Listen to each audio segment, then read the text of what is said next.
December, 1884. The wind came first. 8 o'clock, and the Dakota plains turned vicious. The blizzard shook the ranch gate like old bones in a tin. Nora Calhoun rode through it, her coat frozen stiff, jaw clenched against the cold, and the town council's whispers still gnawing at her mind. Why does a wealthy widow live way out here alone? Unnatural, they said. The iron latch bit her palm as she dismounted. 100 yards away, smoke rose from her chimney, thick and grey, the only sign of warmth in a frozen world. She was reaching for the gate when she saw him, a small figure in a threadbare jacket, stumbling through the drifts. He hit the fence and collapsed. She caught him before the snow could swallow him, light as straw, skin-hot with fever. His hand clutched a crumpled scrap of paper, fingertips raw and pale. He looked up, lips cracked, whispering 6 shaky words. "I can't walk. Can I stay one night?" Nora glanced toward her house, then the storm. No one could survive out here. Not tonight. By morning, she would do something that would turn the whole county against her. She carried him inside. The warmth hit like a wave. Fire hissed in the stone hearth, elk antlers hanging above. Her hands moved without thinking, wet coat off, blankets wrapped tight. 3 years since her husband died, yet her body remembered how to care for someone slipping away. Her cook, Anna, appeared in the doorway, took one look, and crossed herself. "Miss Nora," she breathed, "that's Elijah King. Banker's nephew." Nora looked up from the bedside. "You know him." "Orphaned last spring," Anna said quietly. "His uncle's the one with the big house in town." Nora touched the boy's forehead. Burning. The thermometer read 103. She sent Anna for tea and watched his chest rise and fall, shallow, rough. The torn paper had fallen open beside him. Surveyor's marks. Land numbers. Nothing that made sense by firelight. Outside, the wind wailed. Inside, the kettle began to whistle. Steam and chamomile filled the air as Anna brought the cup on a tray, her rosary clicking at her waist. "He said something while I was untying his boots," she whispered. "Said his daddy told him you'd be warm." Nora's hand stilled. "His father knew me." "Didn't say," murmured Anna, setting the tray down. "Storm won't lift till morning. We'll do what we can." Nora spooned the tea between his lips. Most spilled, but some went down. His eyes blinked open, hazy gray, fever bright. "You look like someone," he mumbled. "Can't remember who." Then he drifted back, humming faintly. The tune made Nora's heart twist, her mother's lullaby from 40 years ago. She sat there until the fire sank low, until Anna brought more wood and built it back up, until the fever broke from 103 to 101 and his color warmed. Near dawn, Nora dozed off in her chair. When she woke, gray light filled the room. Elijah sat upright, eating the oatmeal Anna had brought. "Morning," Nora said. He paused, spoon halfway up. "You're safe here," she added. He nodded and took another bite. The soft scrape of spoon against bowl filled the quiet. Outside, the storm was gone, just wind now. Heavy boots thudded on the porch. Nora rose and opened the door before the knock came. Sheriff Dell stood there, badge catching pale light. His face was apologetic, voice steady. "Nora. Got a warrant. Welfare check." He held up a paper with the county seal and a faint green bank letterhead across the top, Silas King's Bank. "Complaint filed yesterday," the sheriff said quietly. "Says you're harboring a minor unlawfully." Nora stepped aside and let him in. Sheriff Dell's spurs jingled as he crossed the floor, trailing snow and mud across her Navajo rug. His eye shifted toward the open doorway, where Elijah sat in bed, spoon midway to his mouth. "He was dying out there," Nora said evenly. "You want me to explain to a judge why I didn't leave him to freeze?" "I'm not here to argue," Nora, Dell replied quietly. "But Silas King filed for guardianship. Judge Merriman's coming through on circuit 6 weeks from now. February 14th. He gave her a knowing look. Off the record, Silas has leaned on me before. Be careful. The old clock struck 7, brass echo filling the room. 6 weeks, Nora repeated. Till Valentine's Day, Dell said, handing her the paper. Thick bond stock, bank letterhead. Smart, expensive, official. You got until then to figure out where you stand. Legally, I mean. He turned and left, the door closing softly behind him. Nora stood alone, the paper heavy in her hands. 42 days to secure a right she didn't have, to protect a boy who had walked out of a blizzard and into her life like a ghost carrying someone else's past. From the bedroom came a small voice. You sending me back? She turned. Elijah stood wrapped in a blanket, eyes far too old for his 7 years. She folded the paper into her coat pocket. No, she said, I ain't. But the clock kept ticking. And 6 weeks wasn't long.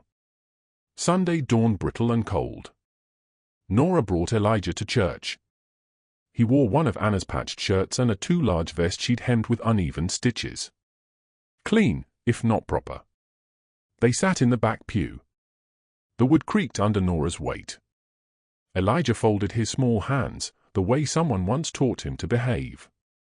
The chapel smelled of candles, pine polish, and faint perfume from the town women who filled the front rows. Their feathered hats dipped like magpie wings whenever they turned to whisper. At the altar, Reverend Callahan began the Latin prayers, his voice thin and careful. The congregation rose and bowed, murmuring responses Elijah didn't understand but mimicked all the same. Then came the announcements. Silas King stood from the third pew, gold watch glinting under the morning light. He turned and addressed the room, voice smooth and rich, the kind that had sold half the town into his debts. Friends, there's a matter heavy on my heart, he said. The whispers died. A child, my own nephew, lost his parents this spring. Orphaned. Alone. Taken in by a woman of means, noble in her intent, but propriety must be observed. Eyes followed his gaze as it settled on Nora. A widow, living apart, he said gravely. With a young boy not her own. The law exists to protect virtue. I have filed for guardianship to ensure the child receives proper care among his kin. 3 families in front shifted away from Nora's pew. Message received. Silas sat, satisfied with the show. The organ started again. Voices rose around them, singing of mercy and forgiveness neither practiced. Nora said nothing, her hand steady over Elijah's small one. In the back corner, a tailor named Mylin watched quietly. When Nora's eyes met hers, the woman gave a slow, knowing nod. After the service, Nora led Elijah out the side door, avoiding the front steps where Silas stood shaking hands, soaking in the town's pity. The ride home was silent. Snow melted under the wagon wheels. Why'd he say those things? Elijah asked finally. Because he can, Nora said. Are they true? She looked at him, 7, and already learning what lies cost. No, she said softly. They ain't. 2 days later, Nora was standing in Silas King's office. The air smelled of ink, brass, and cigar smoke. Behind the counter, a clerk stacked coins, each clink sharp and deliberate. The sound of it, metal striking metal, rang thin against the high ceiling. Silas King sat behind his polished mahogany desk, every ledger squared, every pen aligned. The room smelled faintly of Polish and cigar smoke. Miss Calhoun, he said smoothly, good of you to come. Nora removed her hat but stayed standing. Silas opened a drawer, drew out a neat stack of gold certificates, and laid them between them. The paper gleamed faintly, government-backed, $2,000. More than most ranchers saw in 5 years. I'm a reasonable man, Silas said. This situation is delicate. The boy needs proper family. Blood. I'm prepared to compensate you for your trouble. Nora looked at the money. 2 months of her ranch's earnings, sitting there easy as temptation. Silas slid another document across the wood. A relinquishment form, already dated, waiting only for her signature. "She's worth more than land to you," he said with a faint smile that didn't reach his eyes. Curious. Most folks would take care of business before sentiment. "I'm not most folks," Nora said flatly. "And he's not a business matter." Silas's smile faded. The law tends to see female guardianship, particularly of an unrelated male child, as unfit. He tapped the paper lightly. "Judge Merriman agrees. You'll lose the hearing, Miss Calhoun. This way, at least you walk away with something for your kindness." Behind him, the bank vault door stood cracked open. Heavy iron. The sound of tumblers clicked somewhere in its depths. Near the back, his secretary, Miss Grafton, a thin woman with silver hair tucked tight, fumbled her pen. It rolled to the floor, landing with a small clatter. She didn't bend to pick it up. Her hands trembled. Nora looked from her to Silas, to the money, to the paper waiting for her name. "No," she said. His jaw tightened. "You're making this harder than it needs to be." "Maybe." Nora placed her hat back on her head. "But I'm making it." She turned for the door. "The law's already on my side," Silas warned. Nora didn't stop walking. "Then I best learn to live with losing." The bell above the bank door chimed when she left, bright, careless, mocking. Outside, the January wind cut straight through her coat. She climbed into the saddle, rein stiff in her hands. Through the window, she glimpsed Silas checking his pocket watch. Its gold cover caught the light. Something was etched inside the lid, words she couldn't read, but she saw his lips move, murmuring them to himself before snapping it shut. Then he smiled. That arrogant, certain smile. Nora turned her horse toward home. The sun was sinking, painting the snow with orange fire and grey shadow. Each hoofbeat puffed clouds of steam. 40 days left until the hearing. 40 days to find something, anything, that could let her keep a boy who wasn't hers by blood or law, but by something quieter and true. A promise unspoken. The general store smelled of burlap and coffee grounds, wood soap and dust. Nora was gathering beans, salt, flour, when Mylin appeared beside her, pretending to study spools of ribbon. "Miss Calhoun," My said softly. "I need to tell you what I saw before his fever came." Nora set down a can of peaches. Waited. 3 weeks ago, the boy came to my tailor shop, My said, still not meeting her eyes. Asked for thread to fix a tear in his coat. When he reached up for a roll of fabric, his sleeve slipped. She paused, fingers grazing the ribbons. I saw the marks. From behind the counter, Mr. Jenkins, who'd run the store 40 years, slowed his sweeping, the bristles of his broom scratching the floor louder than before. "What kind of marks?" Nora asked quietly. My turned, finally meeting her gaze. Her own wrist bore an old scar, pale and rope-like. "Belt buckle," she said. "Patterned metal leaves a shape on skin. I'd know it anywhere." Jenkins froze mid-sweep. The store had gone still. "She told me she fell," My said after a moment. "Children always say that. I was 14 when a man branded me for spilling tea. Took 6 years to earn my freedom." Her voice dropped, but it didn't shake. "I know what cruelty looks like. I saw it on that boy too," My said quietly. Nora's hands curled into fists beside her coat. "You testify to that?" "In court." My nodded. "Yes." Jenkins stopped sweeping. For a long second, only the faint hum of the oil stove filled the room. Then he leaned on the broom, face lined and kind, the sort of expression that carried too many winters in one lifetime. "Silas holds the note on this store," he said hoarsely. 400 due come March." He met Nora's eyes. "But my Martha, she was friends with Elijah's mama before the fire. Sometimes a man's got to decide which debt is paying, the bank's or his conscience."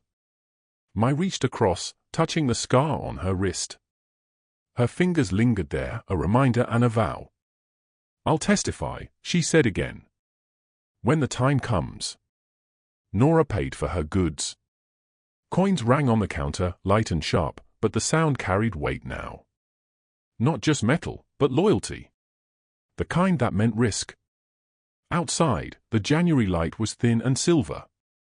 The wind cut against her cheeks as she loaded her horse, mind circling the same dark thought, belt buckles and cigar burns, and the kind of man who'd carve his cruelty into a child, then stand in church to preach about decency.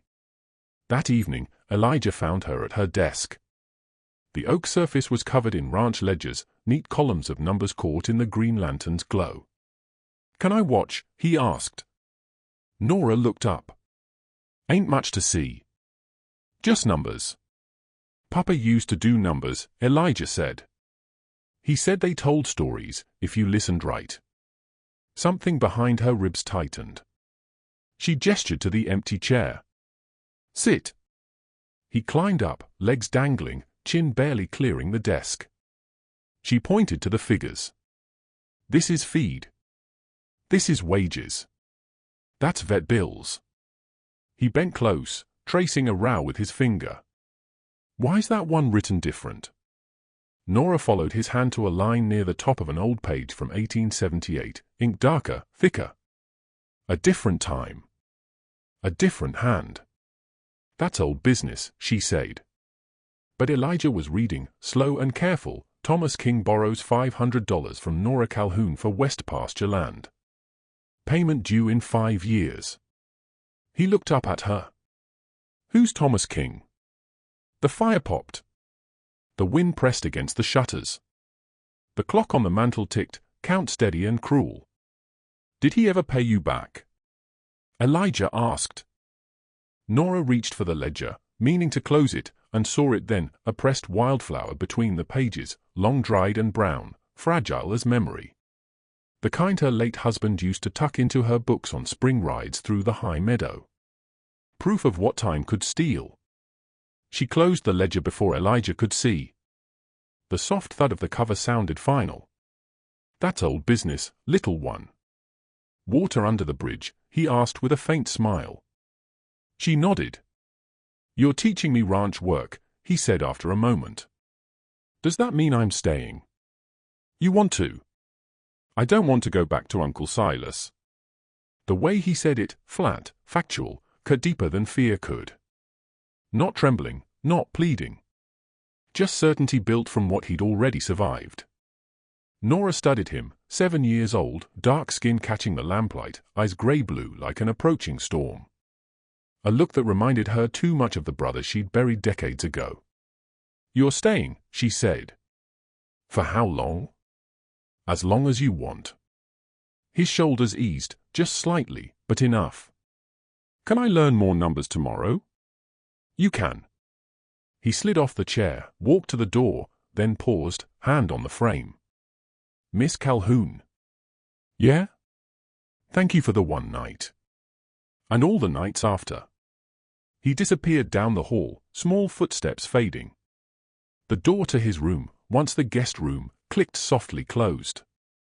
Nora sat there a long time, the lantern burning low, the ledger shut before her like a secret she wasn't ready to reopen.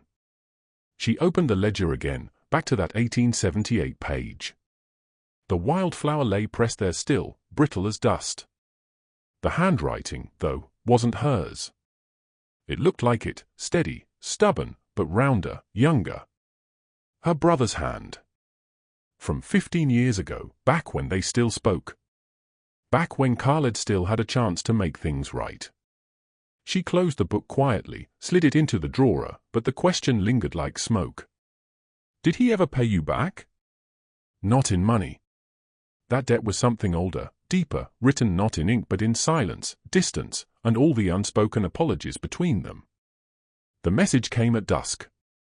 Ranch hand Miguel rode hard through the cold, his mare foamed with sweat. "Doc Morrow sent word," he said, catching his breath. "Says come tonight." "Alone?" "It's about the boy." Nora looked up from the workbench. She'd been mending tack leather, saddle soap heavy in the air. She set down her tools, wiped her hands. "He say why?" Miguel hesitated. Just said you'd want to know before he dies. Doc Morrow lived at the edge of Bridle Pass, in a low house sagging with books and bottled medicine. Shelves lined with morphine and iodine, soldiers in glass uniforms waiting to be called. The air smelled of carbolic acid and slow death. He answered the door himself, 68, body bent, lungs ruined by a bad winter years ago. His cough tore through the silence, deep and raw. "Nora," he rasped, motioning her inside. The fire burned low. He settled into his chair with the slow care of a man made of glass. "I delivered that child," he said finally. 7 years ago, December of 77. I knew both his parents. Nora's jaw worked. "You asking for something, Doc?" "No," he said. "Telling you something." Another cough, wetter now. Blood darkened his handkerchief. His mother died in childbirth. Hemorrhage. Nothing I could do. His father came after, held the boy. He asked me one thing. The old clock ticked steadily. Outside, wind pressed against the window frames. Asked me not to tell you. Nora went still. "Tell me what?" Doc's voice thinned. That he named him Elijah. That he had his grandmother's eyes. That he was sorry, 15 years of pride, and still couldn't come home to say it. Her breath hitched. He went on. "Your brother, Khalid, he changed his name when he left. Became Thomas King. Married a woman up toward the Flathead Valley. That boy sleeping in your house is your nephew." The room tilted. Nora caught hold of a chair's back to steady herself. "Thomas is gone," Doc said, quieter now. "Wagon accident last June, Mountain Road. They say the brakes failed. Some say the cable was worn. Others say it was cut." He met her eyes. Silas was executor. Had the papers ready before the funeral. Nora's pulse hammered in her throat. "Why didn't you tell me?" "Because Thomas asked me not to," he said, voice shaking. "Because men make mistakes, live with them, and die with them, still unforgiven." His hand drifted toward a bottle of morphine, trembling hard enough to rattle the glass. "I'm telling you now because I've got maybe 3 months. Can't take this to the grave. Can't let Silas steal what's left of your brother's life." Nora's voice came low, rough. "He doesn't know." Doc shook his head. "No. Thomas never told him about you. Said he was protecting the boy from a family that didn't want him." Nora tried to speak, but the words jammed in her chest. "I know," Doc said gently. "But wanting to fix things and doing it, those are 2 different roads." He coughed again, doubling over. When he looked up, his eyes were wet. "Thomas loved that boy more than breath. Taught him to read by lamplight, saved every coin for his schooling." "And Silas?" "Silas has been stealing every cent since the day his carriage crashed." The clock struck 9. The sound echoed through the house, hollow and final. Doc's voice came thin as thread. "Go home, Nora. Think hard. That hearing in February, Silas knows. He's betting you won't find out in time." Nora left without another word. Rode through the dark, the cold burning her lungs raw. But she didn't feel it. Didn't feel anything except the weight of 15 years pressing down like a gravestone. When she reached the ranch near midnight, she didn't light the lamps. Just sank into the chair in the front room, coat still on, watching the last coals fade to red. The house was cold.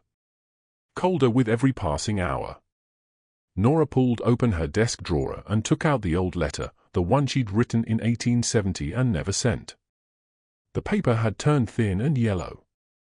Her handwriting, steady but younger, stared back at her from another lifetime.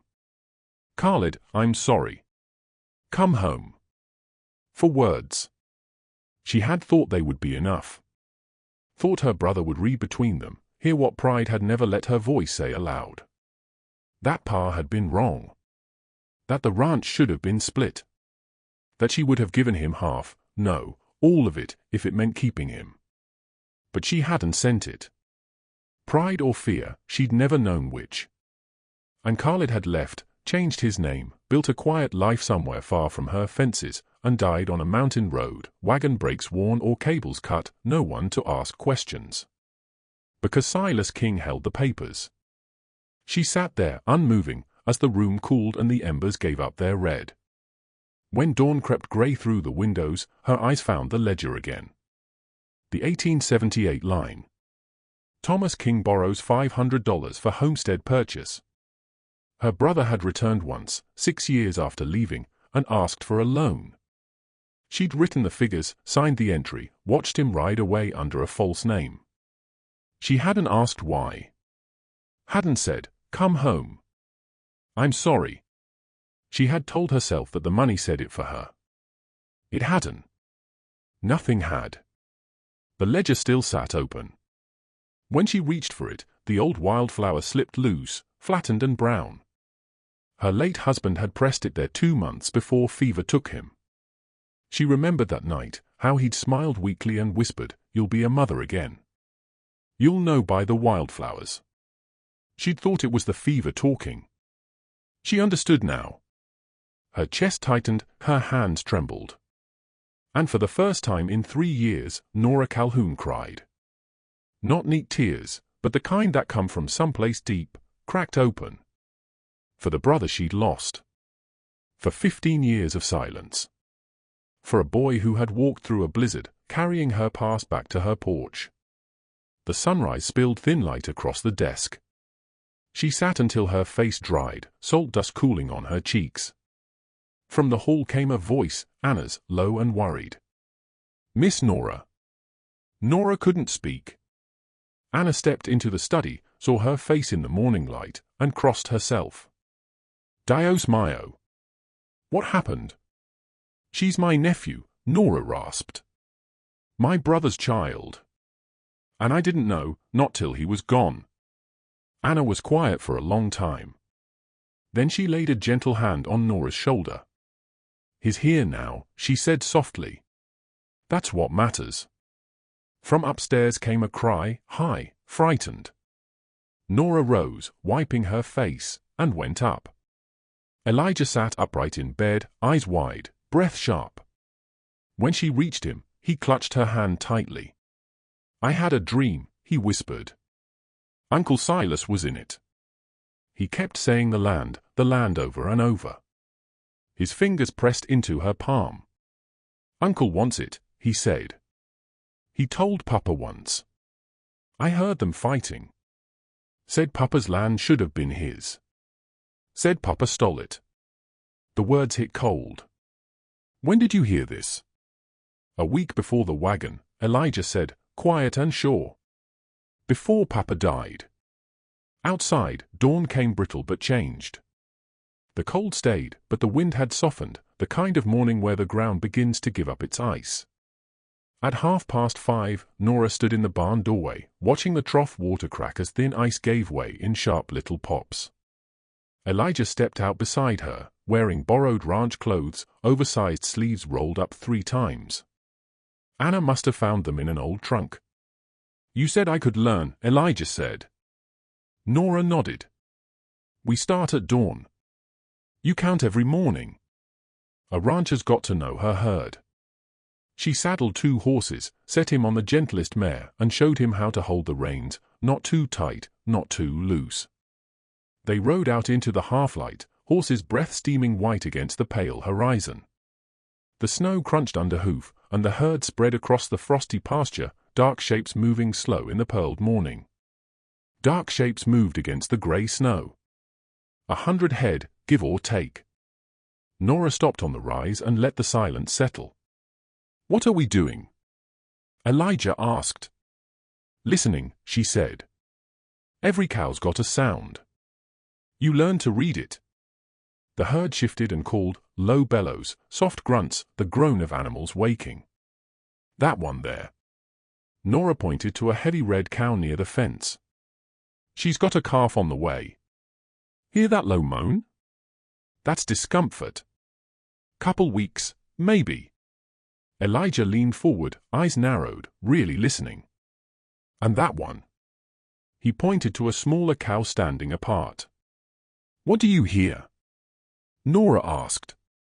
"It sounds wrong. Like it's hiccuping." Nora glanced at him, then at the cow, and nudged her horse forward.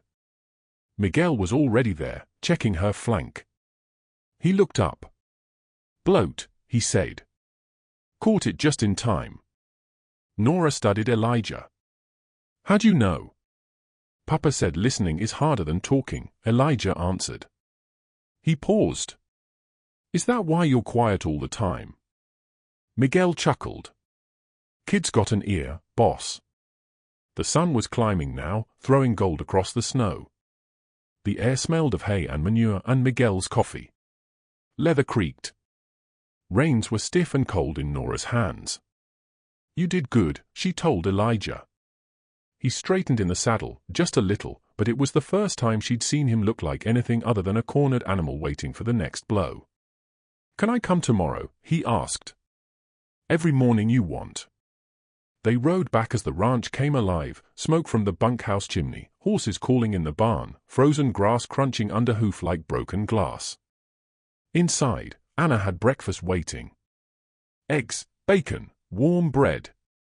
Elijah ate like he'd forgotten food could taste that way. Nora watched him and thought about belt buckles, cigar burns, and a man who could do that to his own brother's child, then stand in church and preach family while stealing everything a dead man left behind. The priest came after lunch. Reverend Callahan, hat in hand, looking older than he had on Sunday. "I owe you an apology," he said as Anna let him in. Nora poured coffee, set 2 cups on the table. They sat in the front room where the winter light slanted in and made dust visible in the air. "I stood silent when Silas spoke," Callahan said. "That wasn't neutrality. That was cowardice." "You're here now," Nora replied. "Yes. And I brought an idea." He pulled a small stack of papers from his coat. "Parish records. Baptisms, marriages, burials. If we can show that Thomas King was born Khaled Calhoun, your brother, then this isn't charity. It's family reunification. Much stronger ground in court." Nora leaned in. "Church records burned in 81. Local ones," Callahan agreed. "But the diocese keeps copies in San Francisco. I wrote this morning. Asked them to search." "How long?" "For weeks, if we're blessed. Sooner if the Archbishop takes interest." His mouth tightened. "You've got 3 until the hearing." The coffee steamed between them, untouched. Outside, Elijah's laughter floated through the window. He and Anna were building something in the snow, a crooked snowman by the sound of it. The laugh was light, unfamiliar, like a sound he was relearning. "What if Silas has already forged records?" Nora asked. "Then we pray the archives are honest," Callahan said. "And we pray harder that Judge Merriman values truth over paper." His rosary clicked softly as he shifted, beads knocking against the chair. "But you need to understand." He met her eyes. "Even if we prove kinship, Silas can still argue you're an unsuitable guardian. Woman alone. Ranch life. He's got money, influence, and a law that leans his way. So what do I have?" Nora asked. Callahan looked toward the window, toward Elijah's laughter cutting through the cold. "You have the fact that he's alive. Eating. Learning how to smile again." He turned back. "Sometimes that matters more than statutes." Nora's hands closed around the cup. The heat bit into her palms, but she didn't let go. "I need more than sometimes." "I know," he said quietly. "That's why I'm digging. That's why Mai Ling came to see me yesterday. She's ready to testify about the marks she saw. That's why Jenkins at the general store told his wife he'd stand witness," Father Callahan said, buttoning his coat. "Even if Silas calls his loan." Nora looked up. "That'll ruin him." "He knows," Callahan said. "But conscience is its own kind of credit, and he's tired of owing the wrong man." He set his hat on his head, ice cold and sharp beneath the brim. You're not alone in this. But you need to move fast. And you need to be ready for Silas to fight dirty.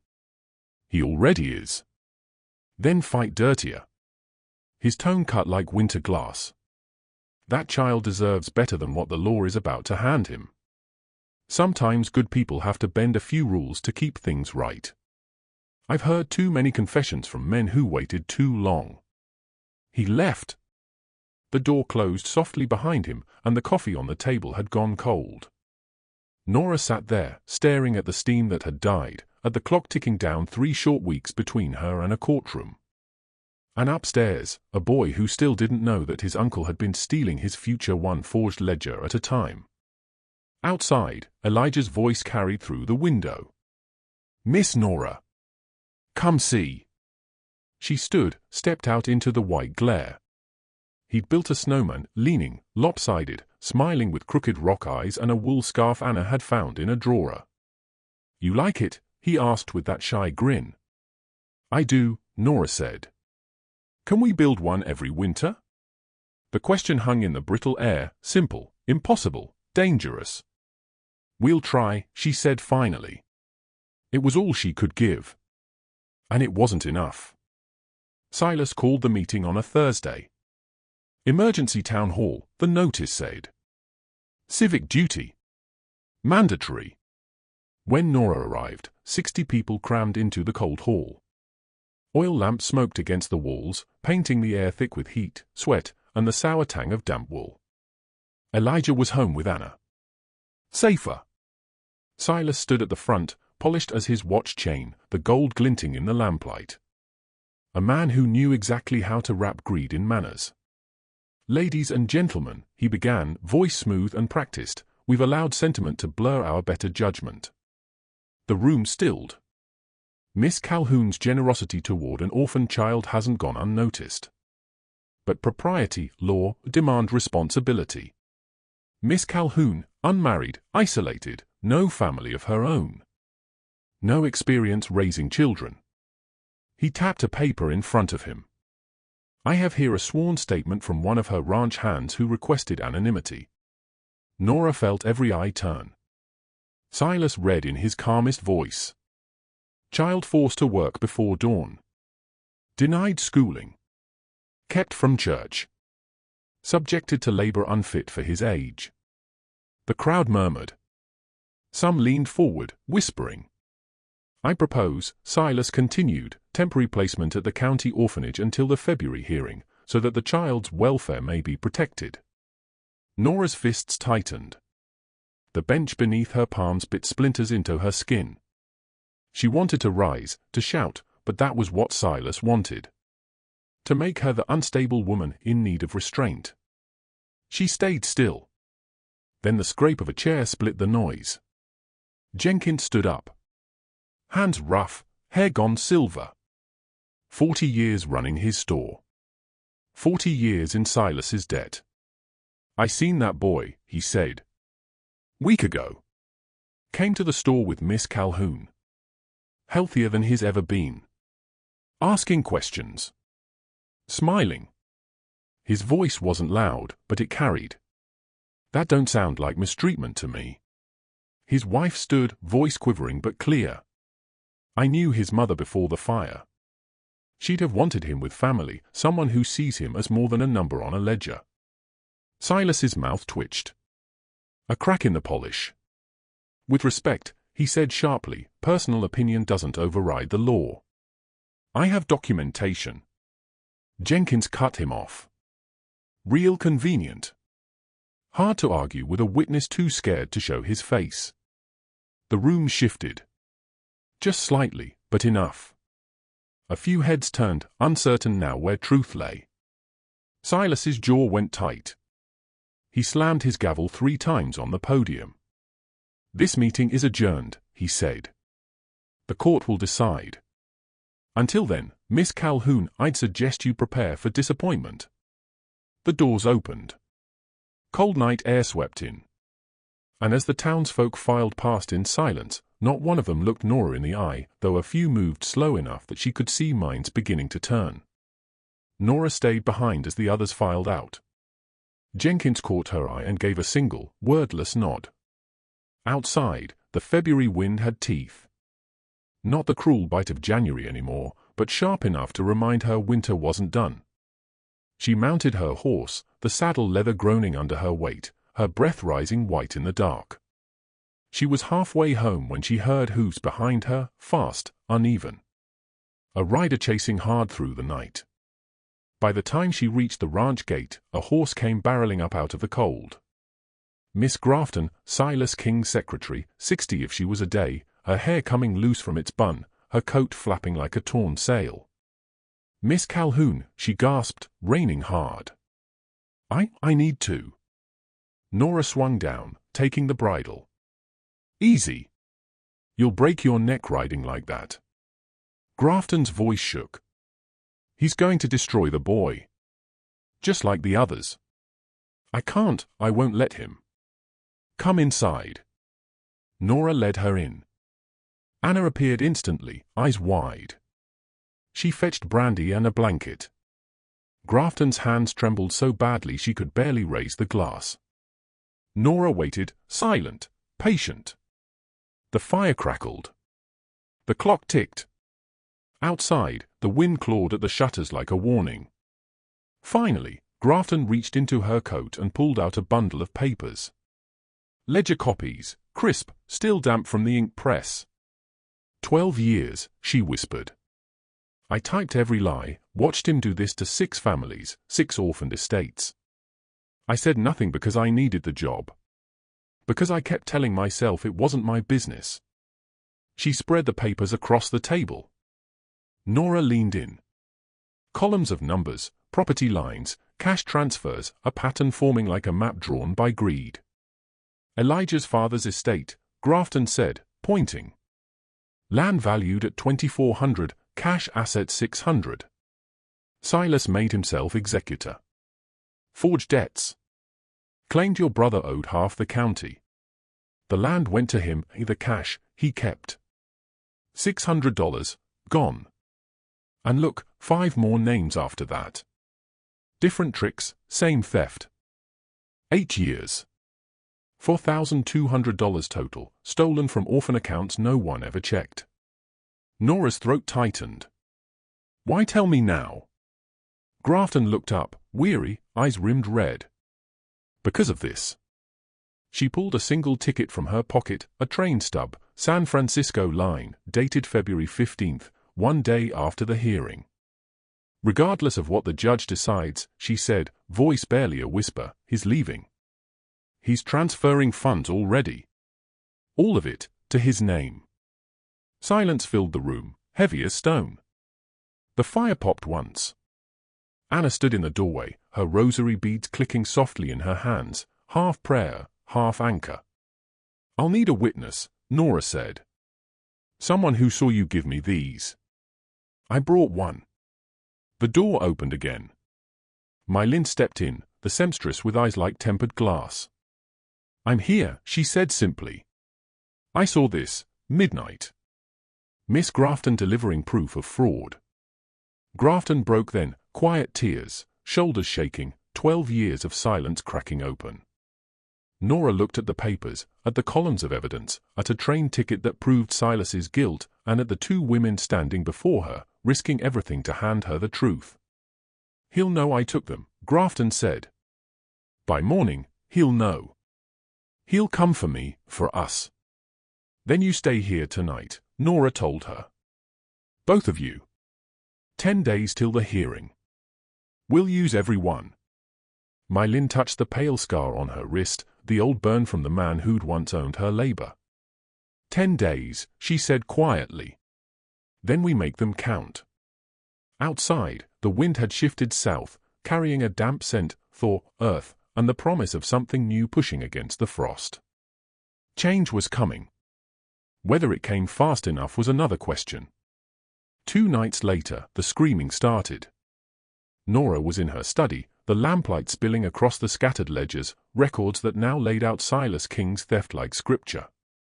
6 estates, 6 orphans, 1 man bleeding them all dry behind polite smiles. She was writing notes for her lawyer when she heard it. Upstairs. Elijah screamed, sharp, terrified. The chair fell as she stood. She took the stairs 2 at a time. He was sitting up in bed, eyes wide and wild. Whatever nightmare had him, it still had claws sunk deep. Anna was already there, murmuring soft in Spanish, trying to soothe him. No, no, no, Elijah was whispering over and over. Uncle said? Uncle said?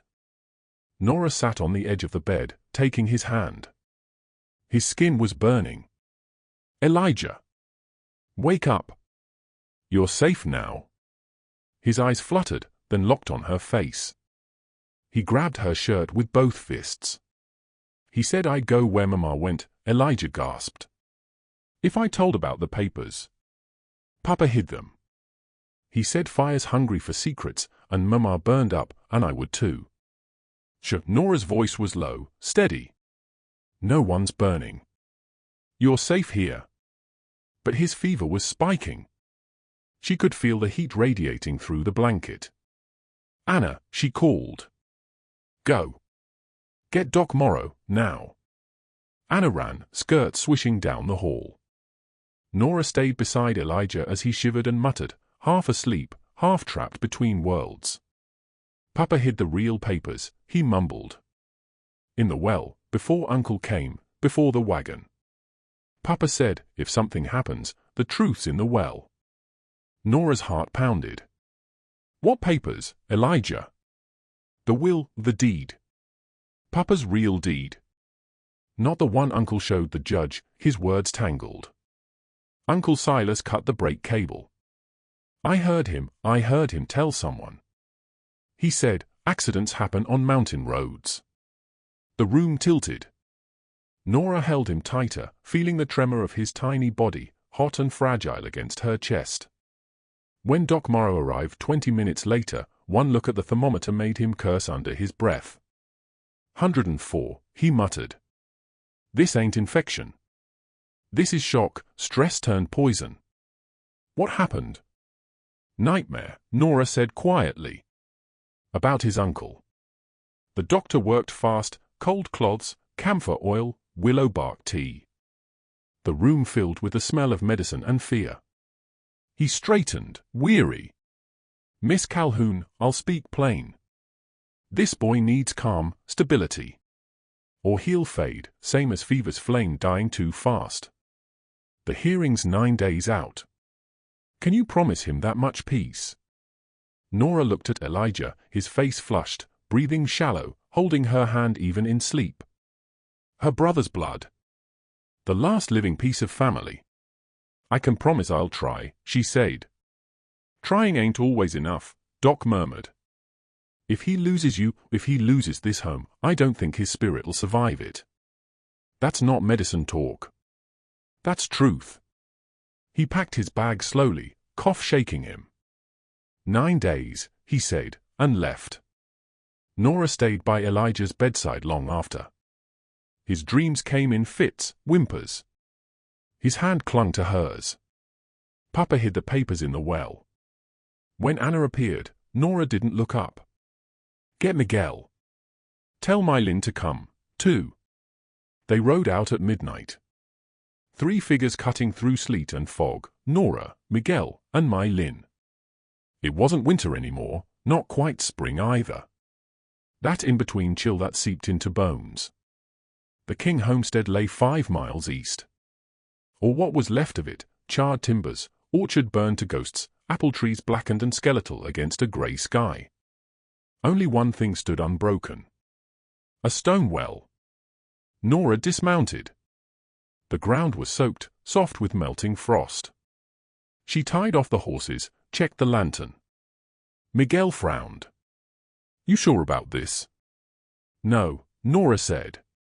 But we're doing it anyway. He fixed the rope to his saddle horn while Mylin watched the horizon, alert for riders. Nora lowered herself down. 15 feet deep, the stone slick with ice. Water pooled shallow at the bottom, freezing her boots. Lantern light shook across the walls, making shadows twist like movement. She ran her hands along the stone until her fingers caught on a gap, a rock that had been pried loose, pushed back into place. She dug her nails in, pulled. The stone came free. Behind it, metal. A small box, rusted at the edges but sealed tight. "Got it!" Nora called up. Miguel hauled her up hand over hand until her boots hit the ground. She was soaked through, shivering, but clutching the box like a heartbeat. My Lin took it carefully, wiping mud away. They pried it open under the flicker of the lantern, sleet dripping from the brim of Nora's hat. Inside, papers wrapped in oilcloth. A land deed. A will. A photograph, young man and woman with a baby in the woman's arms. And pressed between the pages, a sprig of dried wildflowers. The same kind Nora's husband used to bring her from the hills. The same kind Elijah had picked last week without knowing why. Nora lifted the photograph closer to the light. Her brother's face looked back at her, before the bitterness, before the distance. Her throat caught. He'd been right there all along. Hidden in every ledger line, every wildflower pressed between loss and waiting. The young man in the photograph looked so much like Nora had at 25, same eyes, same jaw, the same stubborn stillness that said he'd rather work than speak. Khalid, her brother, holding his son. Miguel crossed himself quietly. Dios mío. Nora unfolded the will, reading by the unsteady lamplight, rain and tears running down her face in equal parts. Last will and testament of Khalid Calhoun, formerly Thomas King. In the event of my death, guardianship of my son, Elijah Calhoun, shall pass to my sister, Nora Calhoun, provided she proves herself worthy. Should Silas King seek guardianship, this document stands as evidence of my true wishes. My sister has always believed blood alone doesn't make family. Choice does. If she chooses him, she's chosen right. The paper trembled in her hands. Miguel's voice was soft. Boss. We've got what we need. Nora looked again at the photograph, her brother's face, strong and clear, and the words that named her not by guilt, but by trust. Yeah, she whispered. We've got it. They rode home through the sleet, the tin box strapped tight in her steel bag, proof that Silas had lied and her brother had known better. That blood and choice could belong to the same beating heart. 9 days left. And for once, she held something stronger than forged documents. She held her brother's forgiveness. February 14th, Valentine's Day. The courthouse was already packed by 8 a.m., 80 people crammed into a space meant for 40. Town matrons in dark coats filled the front row. Ranch hands leaned against the far wall. Jenkins and his wife. Reverend Callahan in his collar. Doc Morrow pale and hollow, leaning heavy on a cane. Mylin straight-backed by the aisle. And at the plaintiff's table, Silas King. Gold watch chain gleaming, suit pressed sharp, expression smooth as a gambling man holding a loaded hand. Across from him sat Nora Calhoun, Elijah beside her in a simple blue calico shirt Mylin had sewn. The boy's hands were clasped in his lap, knuckles white. Judge Merriman entered, 70, his face carved from a lifetime of sand and silence. He settled behind the bench, tapped his papers once, and the noise in the room died. We are here to determine guardianship of Elijah Calhoun, minor child, he began. His voice carried like carved oak. Mr. King, as petitioner, you may proceed. Silas stood, the rustle of paper as calculated as his smile. Your Honor, he began, this is a matter of propriety and moral responsibility. My late nephew, orphaned last June, requires structure, guidance, and proper family care. While Miss Calhoun's generosity is noted, kindness does not equal capability. He paced before the bench, back straight, tone slow and deliberate. She is a widow, living in isolation. No spouse. No children of her own. No experience raising a boy. Her household, unsupervised, unfit for a child's moral development. He lifted a page. I submit sworn testimony, he said, from a ranch hand who requests anonymity. His eyes flicked toward Nora, stating the child labors before dawn, misses education, and is kept from church. Murmurs rippled through the room. Merriman's gavel came down once. "Keep your decorum." Silas nodded to himself, every word timed. "Furthermore, I am the boy's legal uncle by marriage, executor of his father's estate. I can offer security, schooling, proper mentorship. The law favors such placement." He closed the folder carefully and sat, confident as a man betting on a loaded deck. Nora's lawyer stood, a young man from Helena, hired with pooled money from the ranch hands. His jacket didn't fit right, but his eyes burned clear as dry whiskey. "Your Honor," he said, "I'd like to submit new evidence." The judge nodded. He unfolded My Lin's sworn statement and read, slowly, so every word carried. "I witnessed marks on the child's wrists and arms, belt buckle pattern, cigar burns. The boy called them accidents. I do not believe they were." My Lin rose when called. Stepped forward. Her voice didn't waver. "I saw those scars myself, Judge," she said. "I was 14 when a man branded me for spilling tea. Took me 6 years to buy my freedom back." She lifted her arm, showing the pale mark. "I know what cruelty looks like. I saw it again on that boy before Miss Calhoun took him in." Silas's lawyer stood fast. "Objection, hearsay." "I got eyes," My Lin said evenly. "That ain't hearsay." A quiet ripple moved through the room. Judge Merriman made a note, leaning forward slightly. "Continue." Doc Morrow took the stand next. He moved slow, each breath deliberate, the old cough still rattling in his chest. "I examined the boy," he said, voice rough from illness. "December 20th. Pneumonia. Fever 103. Malnourished. Bruising, old and new, consistent with repeated punishment." He stopped to catch his breath, handkerchief pressed to trembling lips. "I examined him again last week. Weight restored. No new injuries. Pneumonia resolved. That child's not just surviving, he's thriving under Miss Calhoun's care." Silas's lawyer stood. "Objection. The term thriving is subjective." Doc's gaze sharpened. 10 pounds gained in 6 weeks. Fever gone. Color back in his cheeks. That's as objective as sunrise. Judge Merriman nodded. "Noted," he said quietly. Then Nora's lawyer brought forward the ledgers. My Lin unfolded the stack of pages Miss Grafton had risked her life to steal. One by one, he laid them out across the table, names, numbers, forged debts. 6 orphaned estates, Your Honor. Over $4,200 stolen in less than a decade. Same signature. Same hand. The courtroom went still. The kind of silence that drops when every bystander realizes they've mistaken greed for decency. Silas didn't move, but his hand went to his pocket watch. Click. Open. Shut. Again. Then Reverend Callahan approached, paper held high. "Letter from the Diocese of San Francisco, Your Honor. Parish seal intact." He read aloud, voice firm. "Elijah Calhoun, son of Khaled Calhoun and Sarah Calhoun, née Running Bear, baptized December, 1877. A murmur swept through the crowd. Reverend Callahan continued. "Father's given name, Khaled Calhoun. Formerly of Alder Creek Ranch. Brother to Nora Calhoun. Changed his name to Thomas King following a family dispute." He handed the document up. Judge Merriman's tired eye scanned it, then lifted, settling on Nora and Elijah.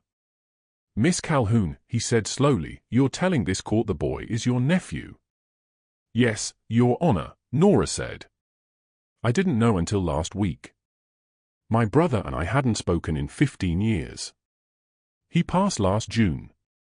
I never knew he had a son." The judge turned, gaze steady. "And Mr. King knew?" Nora's lawyer stepped forward, placing the battered tin box onto the table. "He did," the lawyer said. "And we can prove it." He opened the box. Laid out the will, edges stained by rainwater, the ink faded but legible. This is the last will of Khaled Calhoun, hidden before his death and recovered from the well at the burned homestead. It names Miss Calhoun as guardian and explicitly forbids custody from Mr. Silas King. The room erupted, voices rose, disbelief folding into outrage. Judge Merriman's gavel struck 3 times, sharp as gunfire. Order! Silence fell, thick, electric. The judge turned toward Silas. You knew your brother's identity. Silas's jaw tightened. His voice came out thin. The records were unclear.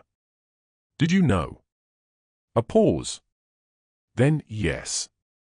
And despite that knowledge, you claimed full inheritance.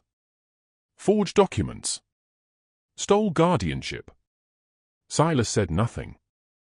His lawyer rose, but the judge snapped, "Sit down." The courtroom held its breath. The weight of truth had shifted. Finally, Merriman turned back toward the boy's table. "Before I rule," he said softly, "I want to hear from the child." Elijah flinched when his name was called, but Nora's hand steadied on his shoulder. He rose slowly, the blue calico shirt neat, small boots clicking on the floor. He walked to the stand, a child walking a road much too heavy for his years. Judge Merriman leaned forward, his tone gentling. "You understand what it means to tell the truth, son?" Elijah nodded. "Yes, sir." The judge's eyes softened. "Did your Uncle Silas ever hurt you?" Elijah's small hands twisted together. "Yes, sir." "How?" He spoke evenly, voice flat in the way of a child long practiced in surviving. "He used his belt when I was too slow with chores. The cigar when I talked back. Locked me in the cellar when I cried for Papa. Said crying was weakness. Said Papa left 'cause I cost too much to feed." Not a sound in the courtroom. Silas sat like stone, his color drained. "Did he threaten you?" or the judge asked. "Yes, sir," Elijah said softly. "He said if I told about Papa's papers, about the real will, I'd go where Mama went. Mama died in the fire." I knew what he meant. The judge's brow furrowed, but his voice stayed calm. "And Miss Calhoun, has she ever harmed you?" "No, sir." "What does she do for you?" Elijah looked back toward Nora. Something in his eyes, something tender and fierce, broke the stillness. "She teaches me ranch work, counting cattle, how to listen instead of shout. She don't yell when I mess up. She just shows me again." His voice trembled. "She makes me feel like I'm not too much to keep." Merriman didn't move, but his hand whitened where it gripped the gavel. "You can sit down now, son." Elijah nodded, returning to Nora's side. She reached out, hand steady when she set it on his shoulder. And all around them, crowd, lawmen, even the walls, something in the room had changed weight. Truth was no longer wandering. It had taken its seat. Nora stood, the whole courtroom turning to watch. She reached into her vest pocket and pulled out something small, a pressed flower, brown with age, edges frayed by time. "Your Honor," she said quietly, "I need to say something." Judge Merriman gave a single nod. Nora lifted the flower to the sunlight spilling through the windows. The morning light caught in the petals, soft and gold. "My husband died 3 years ago. Fever after childbirth. Baby didn't make it," she said, voice rough. "Before he passed, he told me, you'll be a parent again someday. You'll know by the wildflowers." She looked over at Elijah, sitting still, watching her. "I thought he was delirious. Talking nonsense. But last week, this boy, my brother's boy, he picked this same flower. Didn't know what it meant. Didn't know that my husband used to press them in books so I'd find them in spring." Her hand trembled. The flower trembled with it. "I failed my brother," she said. 15 years of silence, pride, and stubbornness. He died thinking I'd turned my back. That I cared more about dirt and fences than family. He was wrong about that, but not because I ever said so. Because I never had the courage to. She took a breath, voice catching at the edges. I can't bring him back. Can't make him hear I'm sorry. But I can choose what he left me to care for. I can raise his son right. I can show him that family isn't just blood, it's what you'll ride through a blizzard for. What you'll fight a whole town for. It's choice. Every day. Even when it hurts. She stepped forward, setting the fragile flower on the judge's bench. My husband was right. I became a parent again, and I knew it by the wildflowers. All I'm asking is to keep choosing him. To do right by both of them. The room was silent when she walked back to her seat.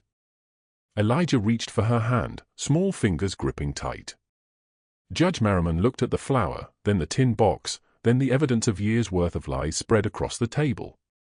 Finally, he turned to Silas King. Sheriff, he said. Arrest Mr. Silas King. The words hit the room like a crack of thunder. Charges of fraud, embezzlement, forgery, and child endangerment, the judge continued, voice steady. Pending territorial prosecution. Silas rose slowly, color drained, words searching for purchase. Your Honor, You forged your brother's name, Merriman said coldly. You stole from the orphaned. You hurt your nephew. You have the right to a trial, Mr. King, but you no longer have the right to this child. The sheriff stepped forward.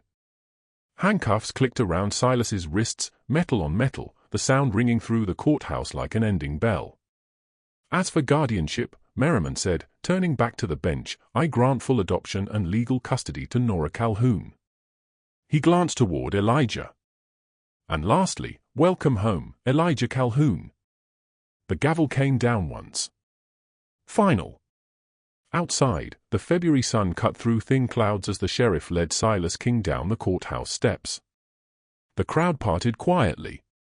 80 townsfolk stood in witness, bank customers, parish members, neighbors, all watching the man who'd once owned half their debt shuffle past in chains.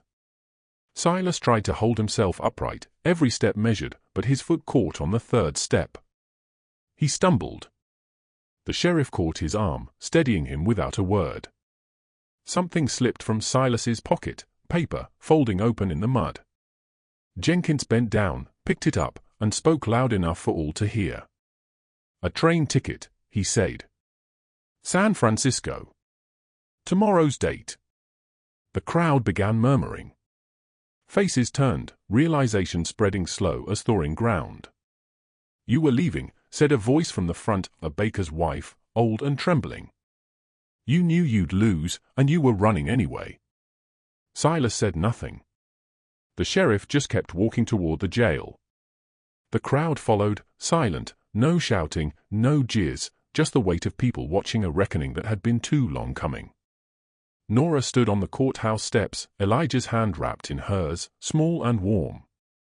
Jenkins approached, hat in hand, his wife beside him.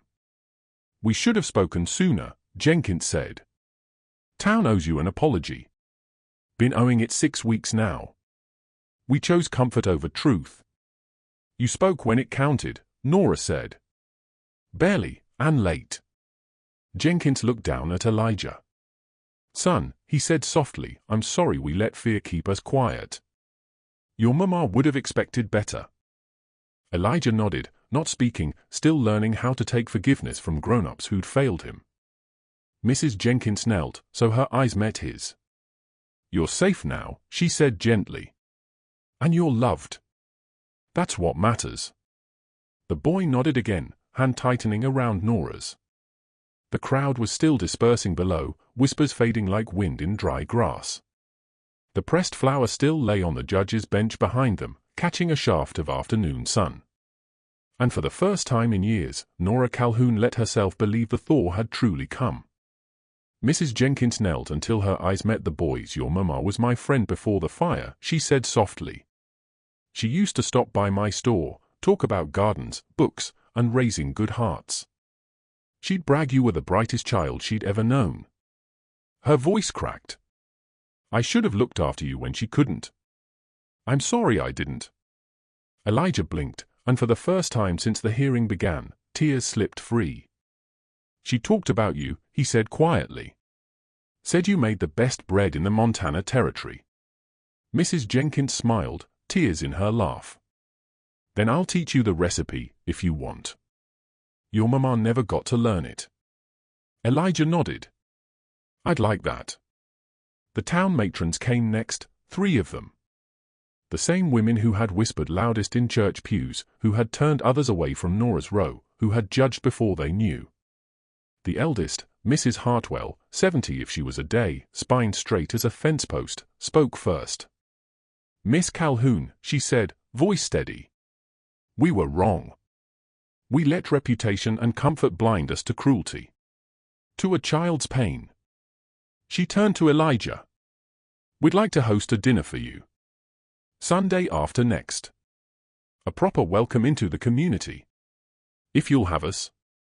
Nora looked down. Your choice, she told Elijah.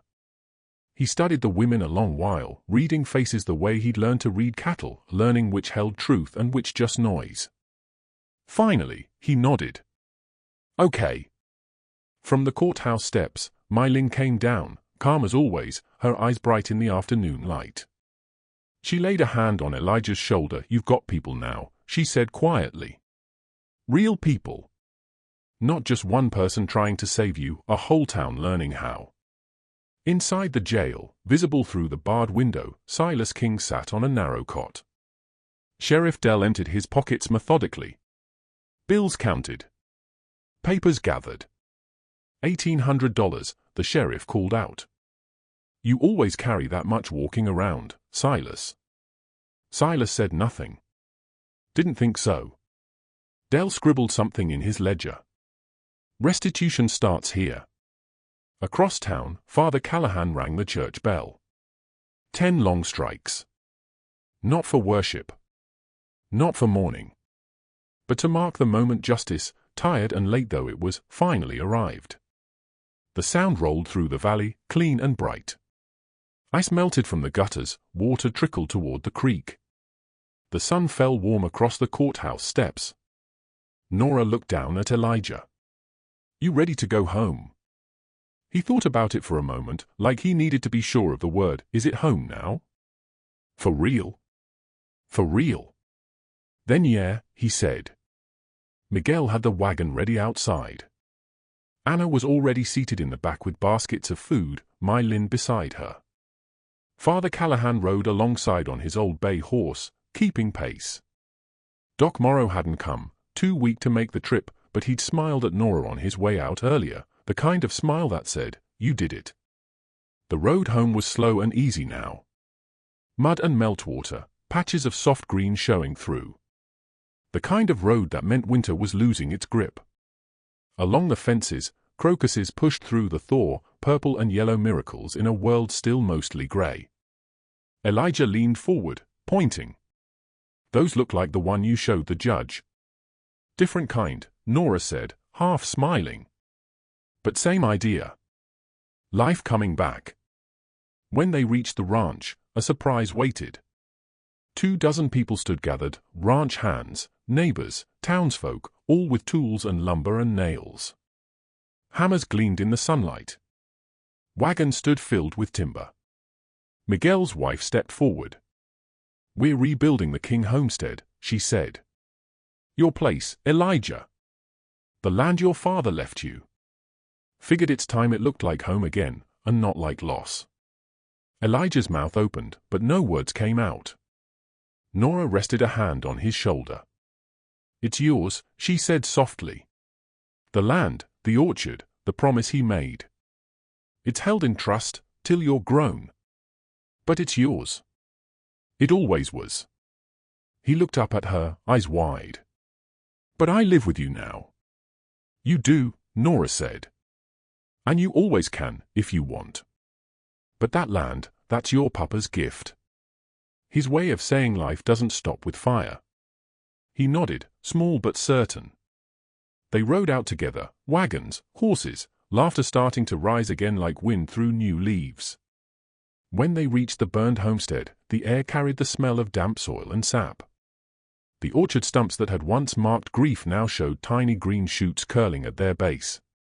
Life, pretending to start over, looked real this time. The men began clearing blackened beams. The women set out food and hot coffee. Voices mingled, work and warmth blending. Elijah walked through what had been the doorway, careful steps on soft ground. The light hit the edges of the ruins, gold on grey. He knelt near the old well, where truth had once hidden in water and stone, and looked up at the orchard breaking into green. For the first time, the place didn't look haunted. It looked like a beginning. He found it near where the old house had stood. A small wooden horse, charred on one side but still whole enough to hold. Elijah crouched down, brushed away the soot, and cradled it in his hands like something alive. "Papa made this when I was 4, he said softly. "I thought it burned." Nora took it carefully, turning the small figure over in her palm. It was simple work, rough-cut, smoothed by years of handling. Something a father makes when he wants to give his child the world and only has wood and time. "We'll keep it safe," she said. He hesitated.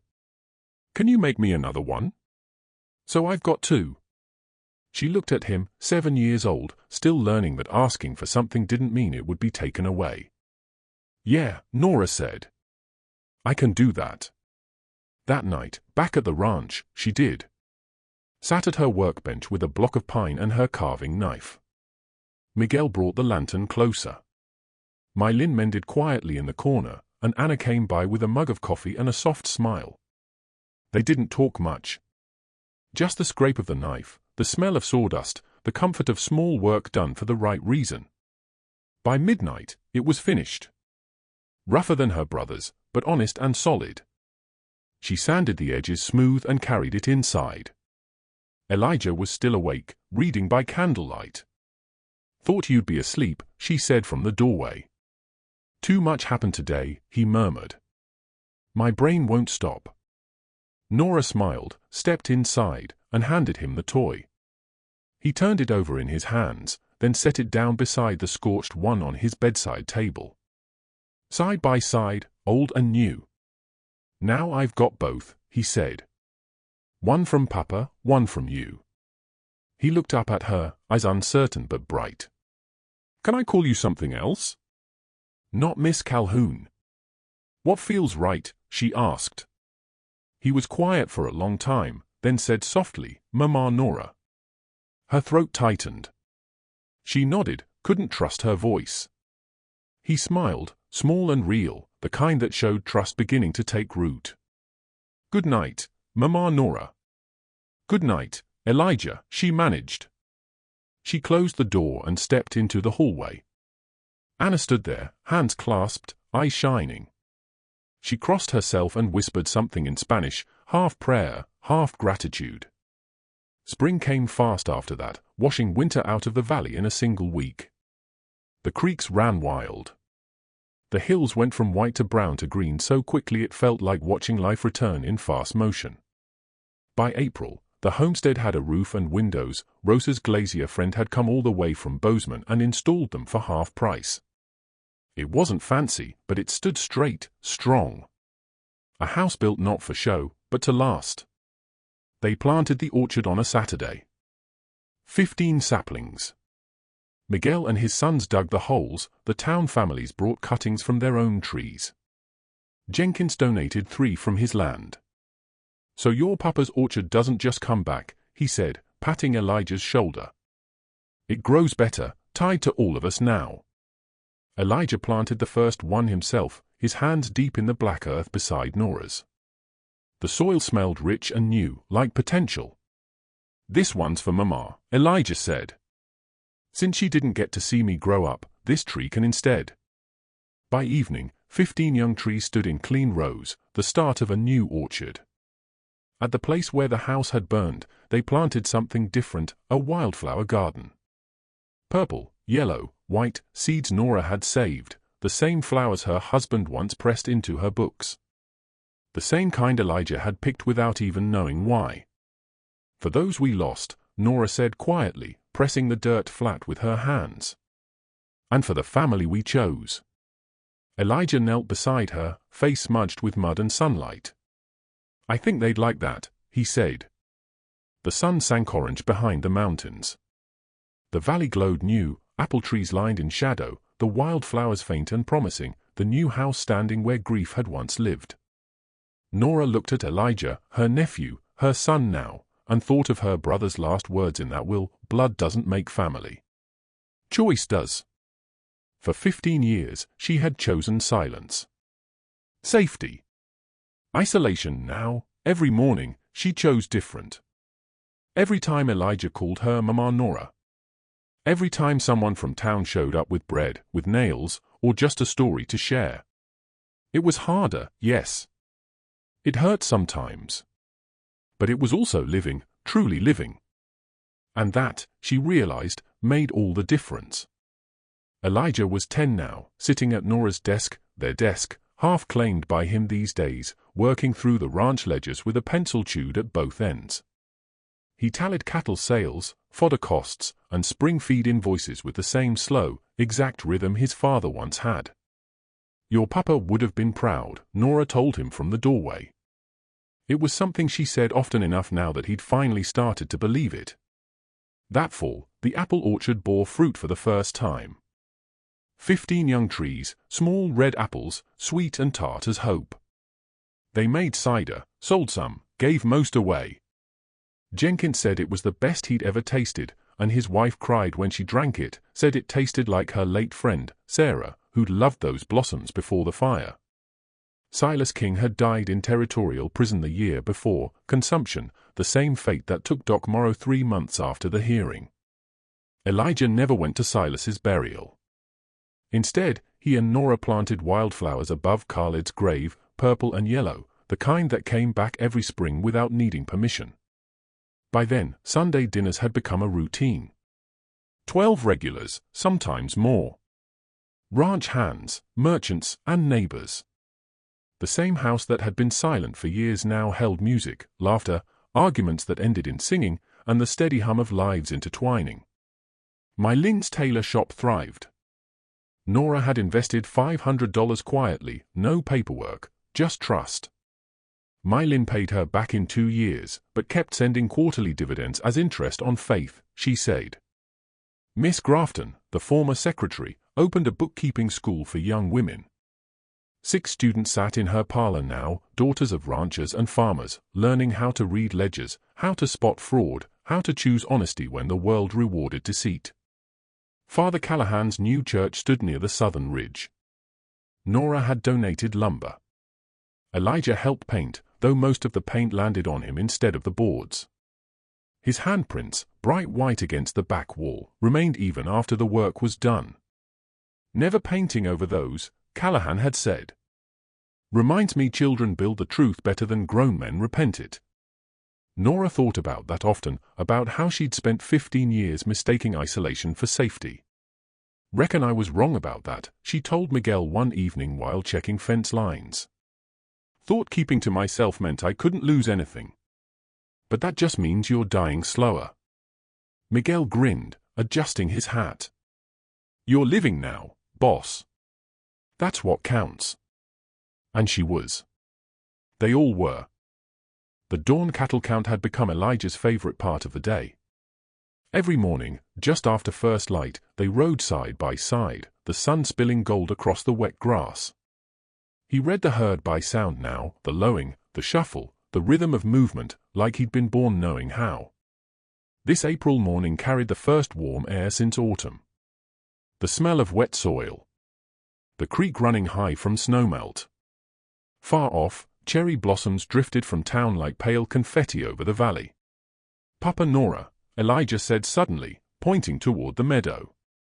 What's that sound? A call echoed through the air, haunting, sweet. Killdeer, Nora said. Means spring's here to stay. He smiled at that, 10 years old and already learning what she'd taken half a life to figure out.